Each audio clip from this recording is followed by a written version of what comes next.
C'est à vous, chefs, officiers militaires, prenez ça en compte. Commencez à vous préparer pour la guerre de haute intensité. J'espère que je me fais comprendre. Ce n'est pas uniquement du terrorisme. Ouvrez l'œil. C'est beaucoup plus que ça. C'est une guerre de décolonisation. Et vous avez dû entendre ces derniers jours certains généraux ailleurs qui ont fait comprendre que s'il faille qu'ils viennent avec leurs armées nous recoloniser, il faut qu'ils viennent.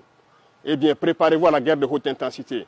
Soit ils viendront eux-mêmes, soit ils passeront par leurs valets locaux qui sont ici pour essayer de troubler notre quiétude. Donc quiconque, je dis bien quiconque, que ce soit le terrorisme ou toute autre armée qui doit venir troubler notre quiétude, nous devons nous préparer à les accueillir sur de long terme et intensement.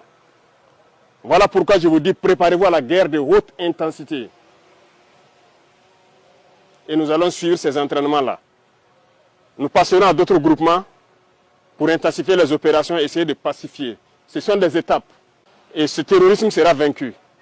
Parce qu'ils savent que ça sera vaincu, qu'ils se préparent, soit au niveau local ici, ou bien à venir avec leurs armées pour nous combattre. Eh bien, on va se préparer à les accueillir. Merci beaucoup pour tout le travail. Tout ce qui pourrait être amélioré, ce qui concerne les conditions de combat d'abord, mais aussi les conditions de travail, nous ferons l'effort. Plus que jamais maintenant, vous faites un avec la population. C'est tout ce que nous recherchons, le lien armée-nation. Continuez